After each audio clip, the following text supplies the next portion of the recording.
If you are nosy, if you are curious, if you like knowing about other people's finances, this video is for you.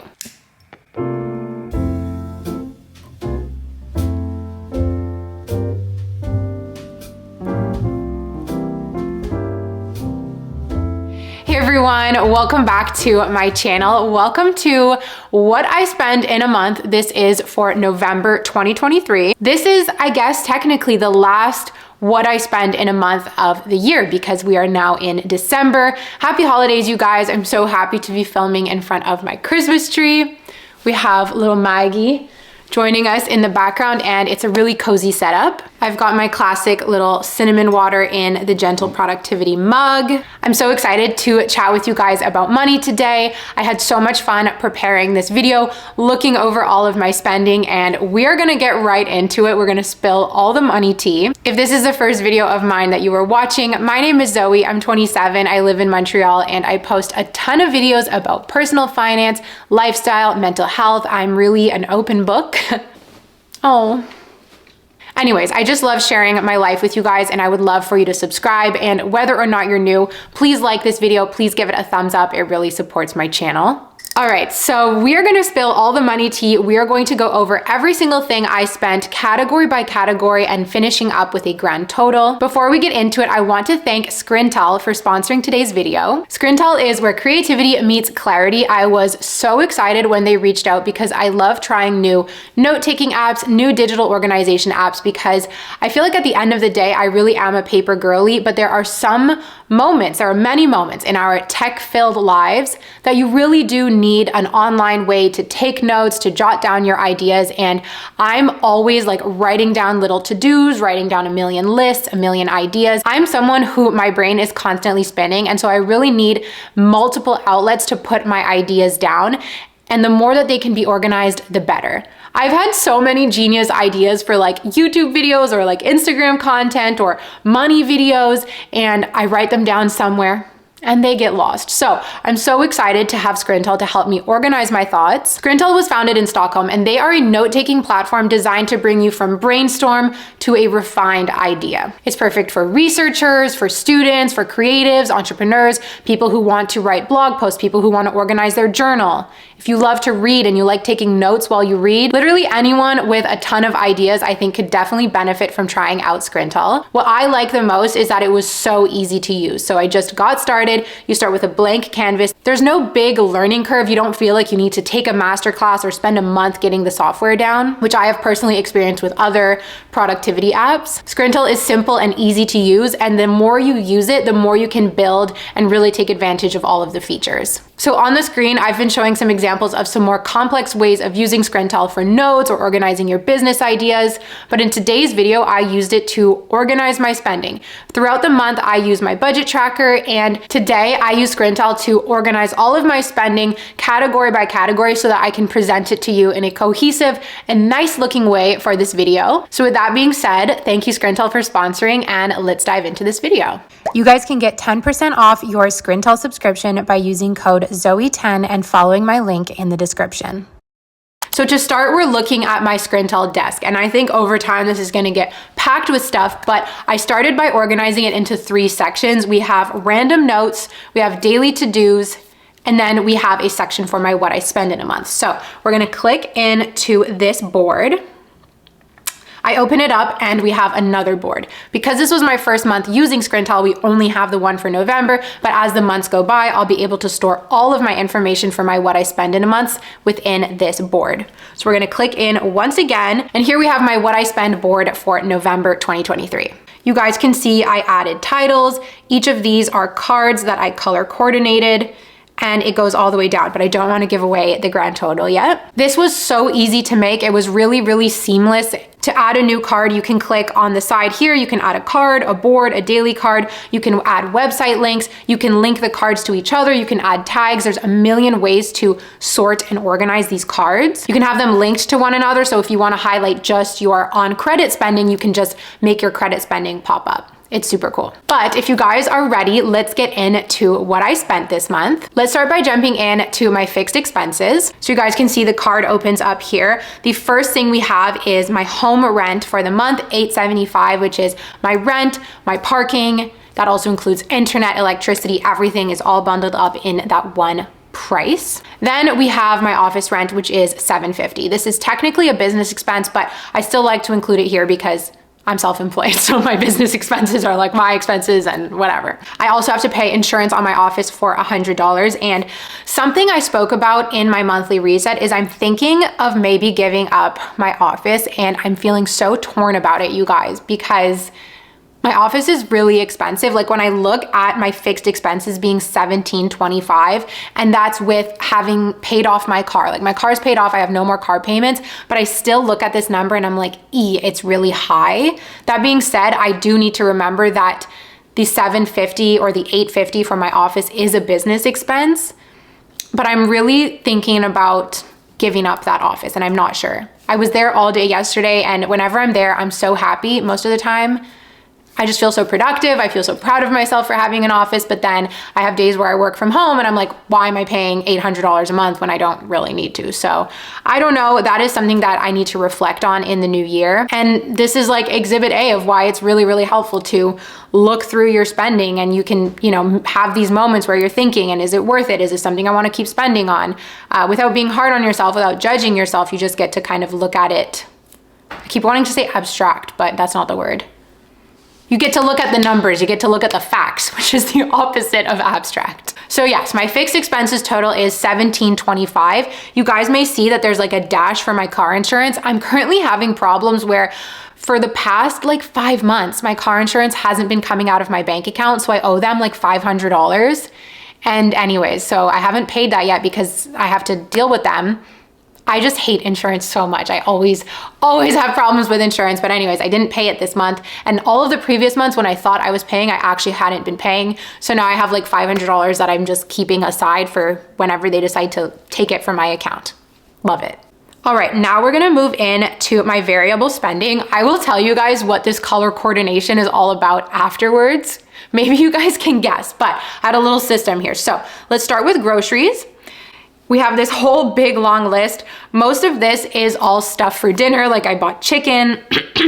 I went to the health food store. I bought like spirulina and some almonds, dinner supplies, chia pudding supplies. I bought a carrot cake from a bakery. We were going to have dinner at JS's parents' house and I wanted to like bring a dessert. So I took the money from that carrot cake from my groceries budget. My groceries budget was smaller this month than in the previous months because I was gone for a week. So I lowered my budget and I still really stuck to this budget. So yeah, all of it was like dinner supplies, groceries. And then we get to the end where we see envelope swap, envelope swap, envelope swap, envelope swap, because I ran out of money in my coffee envelope. And coffee for 2, coffee and a snack, protein powder. Okay, that's something else.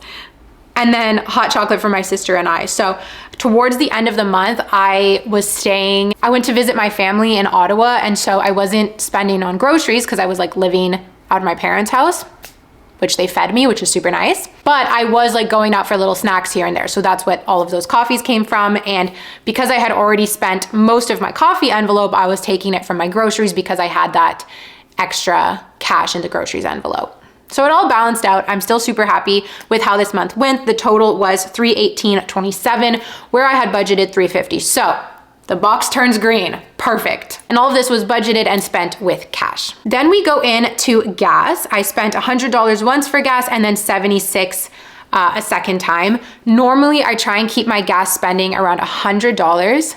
Gas is like fuel, petrol. Everywhere calls it something different, but I'm talking about the gas you put in your car. So I spent $176 on fuel for my car. $76 more than I like, but then again, I did drive to Ottawa, which takes way more gas than just driving around the city. Plus my new job actually requires quite a bit of a commute for me, which is once a week. So I have like an hour and a bit of driving both ways. That's a lot. Once a week. So that's going to increase my gas bill, I think, moving forward. This was all spent on credit. I do not budget for my gas in cash. It's just too complicated. I don't want to have to go in and talk to the person. I just want to tap my card.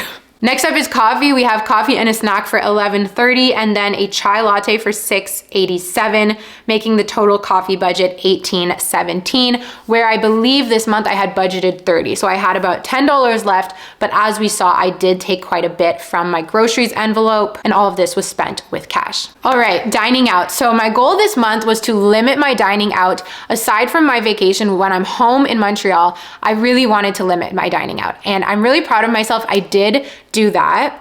All of these dining out moments were pretty like unavoidable. The first time I bought a like tartare bowl, $30 for like a dinner just for me, but it was so good. If you live in Montreal, there's this place called Crude. It's near the canal and kind of near the Atwater Market. It's so good. It's like a little bit pricey, but it's not the most pricey because like we know takeout can get so expensive. So anyways, highly recommend this place. Then there was the birthday dinner. This was for 2 people. This is part 2 because this month, if you watched my mid-month check-in, I explained the whole thing. Went to a friend's birthday. It was very expensive. And so I split the payments between gifts and dining out. This was the remainder $40 from the gifts, which we'll talk about in a second. I then went out for a little late lunch snack with my friend Mary. I paid for both of us and it was $50, which is so good. Like one person can eat for $30 on like a poke bowl type of thing, and then 2 people with tacos can eat for $50. It's just crazy. Even better, I got Greek takeout more towards the end of the month. I paid for JS and I, and it was $40 for the 2 of us. $40, so good. So all in all, my dining out spending was $160. All of this budgeted and paid for with cash, and it was below the budget that I had set. Amazing green, we love it. All right, now we get into that gifts category. So the only thing I bought from gifts this month was that birthday dinner that I paid for JS and I. I'm starting to get at the age where I'm not quite 30, but my friends are starting to turn 30, and everyone tends to want to do something very extravagant for their 30th birthday. No problem, that's okay. My friend's boyfriend surprised her with a dinner at this very expensive restaurant, and because we were such a large group, we all had to commit to getting the fixed menu.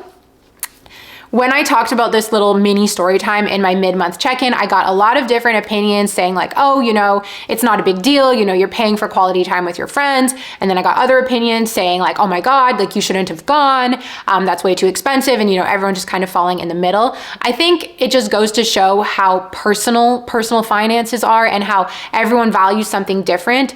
I've always said that I love the experience once in a while of going out for a really nice dinner, but it's really just not the type of thing I like to spend my money on because I know that I can have just as much fun with my friends, you know, eating tacos, eating at home, getting the Greek food, like whatever.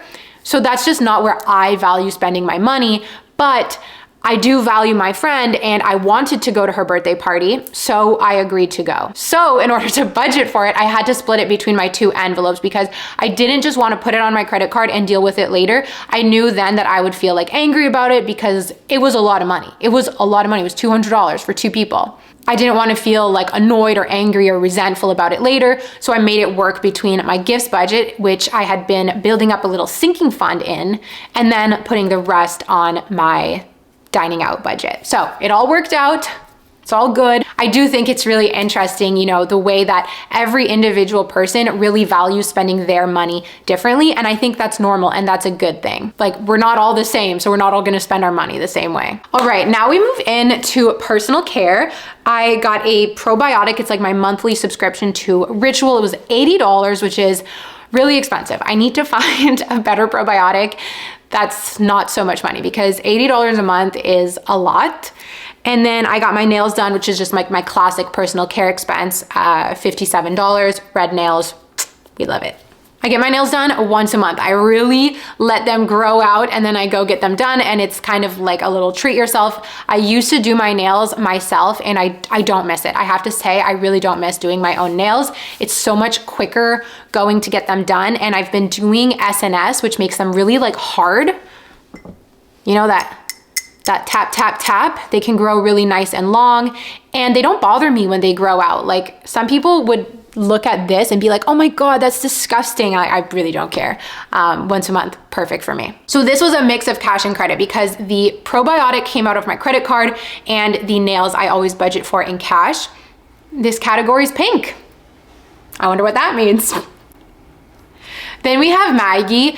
Ever since increasing Maggie's budget and just really coming face to face with how expensive it is to own a pet, I even asked you guys, and that video, the comments were flooded with people who, like me, spend a ton of money on our pets, and it just made me feel so much better. So I always am budgeting now like $100 or even more per month. And I've started building a sinking fund in my cash envelope. So it just gives me a lot of peace of mind. I used to budget like $40 and then be like, oh my God, I spent so much, and like be angry at myself. There's no need. It's like, let's just be realistic. Let's set the realistic amount, and then you have peace of mind every single month. So this month, $104 on food, and then 3 different trips to the pet sitter, $35, $50, and $20. It always just depends. I have 2 dog sitters that I kind of alternate between, and they charge each a little bit different. $50 is for an overnight, $20 is for like an afternoon or the day with one, and then $35 is for like an afternoon or the day with the other. The one charges a bit more than the other. Anyways, in total that was $209, but it was a huge bag of food. Probably in December, I'm not even gonna need to buy food. So that $100 is gonna last me both months, or if it doesn't last me the full 8 weeks, let's say it'll last like 6 weeks. So we're all good. This was all budgeted and spent in cash. So this month I did go on a trip. We have the vacation category. I'm not gonna go item by item because I did that in my mid-month check-in. So you can check that video out if you wanna see all of the individual purchases I did on vacation. I went to Arizona and Las Vegas. In total, I spent $891, which is a lot of money, but I had saved up for it in advance. I had set a budget and I'm really happy with it. So $891 on vacation. The very last category is skiing. Lately, I've been spending a lot on skiing, between signing up for lessons, between buying my ski pass.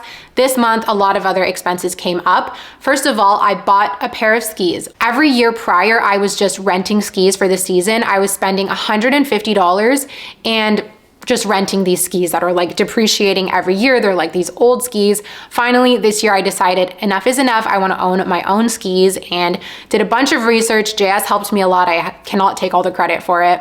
And he found this amazing pair on Facebook Marketplace for $340. So it's like 2 more years and a bit of renting, but now I get to own them and have them for many, many years. So I wish I had done this sooner, but you live and learn. This I did budget for, it paid for in cash. Then the Black Friday sales come in. So I bought new ski poles because I lost mine. Someone stole them. I lost them at the hill. I don't think someone like maliciously stole them. I think they just thought they were theirs. So I've been skiing without poles for a whole season and a half. I just never bought new ones last year. I was like, I'm literally like a baby. Like, I'm not a good skier. That's why I signed up for lessons. But all of last season, I skied without poles. I was just like going down the greens without my poles. Anyway, so now that I'm taking lessons, it was time to buy poles, and I also bought some gloves. Everything was 25% off for Black Friday, so I was like, you know what, now's the time to do it. Spent $87. Wait, I put this here twice. Why is this here twice? Hold on, I'll be right back. I also bought some ski gear this year, also on a Black Friday sale. I just like went online and splurged. I bought a padded bag for my skis, and I bought a backpack for my boots. These are things that I was looking at buying last year. They were so expensive. So I found a great site, great price like originally, and then it was all 25% off for Black Friday. So I was like, you know what, now's the good time. So that was $265 on the 2 bags. I also bought like a neck warmer and just a few other little things. But now that I fixed it, the correct total is $694 on skiing. So part of this was budgeted, part of this was not budgeted, but it was like all on sale. So I'm kind of like, you know, it is what it is. And this box turned gray. Okay, so can you guys guess what I did with the colors? Okay, I'll explain it to you. So green means I stuck to my budget. I'm happy with this category. Gray means I didn't really stick to my budget, but I'm okay with it. It was like a decision that I had to make or had to do, like I'm okay with it. So gas and skiing are both examples of that.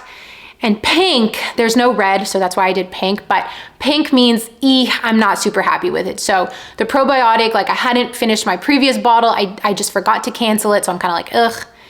The birthday dinner, you know, I'm not happy that I spent $200. I'm happy that I went to the to the party, but I'm not happy that I spent $200, so I made it pink. So that's kind of my color scale for like, okay, these are the categories that I did great, these are the categories that I did so-so, and these are categories that I kind of didn't do so great. But if we look at all 9 categories, most of them are green, so overall it's pretty good. Technically though, green versus like so-so and bad, it's almost 50-50, but hey, still a pretty good month overall. All right, so let's open up this card and take a look at the totals for the month. My total spending without vacation was $2,012. My total spending with vacation was $2,900. So seeing as I budgeted for my vacation, I kind of like don't super count it. So I'm like, okay, I spent about $2,000 on just like day-to-day purchases. This doesn't include my rent or anything like that. It's just, that's how much it cost to be Zoey, to spend like Zoey in a month. And I'm like, okay, you know what? It's a lot of money. There's been worse. It's okay. If we close this card, we see here my grand total spending. So this includes my fixed expenses, my rent, my insurance, $4,628. So the fixed expenses do definitely come in and, you know, add a lot of money to the total spending for the month. So here's the thing. I look at this number and I'm like, that is quite high, especially when my kind of goal income is around $5,000. In November, I earned closer to $6,000, which is great, but it's still like, you know, a lot of my income goes towards my spending. And I feel like that's something that I need to definitely explore in the new year. It's something that I need to look into. Do I need to find ways to increase my earnings? Of course, we would all love that, but it's not always, you know, so black and white to increase our earnings. And ways to decrease my spending. I feel like the most obvious thing might be my office, but there's definitely other areas in there that I could cut down as well. So something to be explored, something to reflect and think about as we wind down 2023. But what I did, I just want to wrap up this video. What I did do was I wanted to compare it to the previous months because I saw the 4,000 and I was like, this looks familiar. So what do I spend? Like, what did I spend in the previous months? In October, I didn't do this exercise. I didn't calculate all my spending category by category for October. So we're going to jump backwards to September. September, I spent $5,991. And I remember that was a very expensive month. I spent, again, a lot on skiing. So it was a bit, not so much like a normal month, September. September actually gave me a lot of anxiety for October once I realized how much I spent, that I spent almost $6,000. So the difference between my November spending and my September spending, $1,363 less I spent in November compared to September. If we go another month back, if we go to August, in August I had spent $4,365. So this month I spent $200 more, $263 more. And in July, $4,674, the difference was $46. So I think this kind of, so the conclusion here is that around $4,500 seems to be my kind of standard spending in a month. And that is so, so helpful to know. You can only know that if you do this multiple months in a row, adding up your spending. But that should give me an idea of, okay, if this is how much I spend in a month, in a typical month, and I'm not going to change anything, I'm not going to spend less, then I need to see, am I comfortable with what's left to put towards my savings? Do I want there to be more? If I want there to be more, I've got to either make more money, spend less money, or a combination of both. So that is the conclusion. That is what I will be left to think about over this winding down end of 2023. It's time to get cozy, it's time to journal, it's time to reflect, and then we get to set our goals for 2024, which is always so exciting. Anyway, you guys, that is everything I spent in November, beautifully presented on Skrinntel. If you guys want to check it out, I highly recommend. I had so much fun building that board to share with you guys, and I'm excited to discover all of the other ways that I can integrate Skrinntel into my life. You guys can check it out at the link below. I also have a discount code for you. I will have it on the screen and linked down below. So thank you so much for hanging out with me, for talking about money with me. Thank you so much to Skrinntel for sponsoring. And I will talk to you guys in my next video. Bye.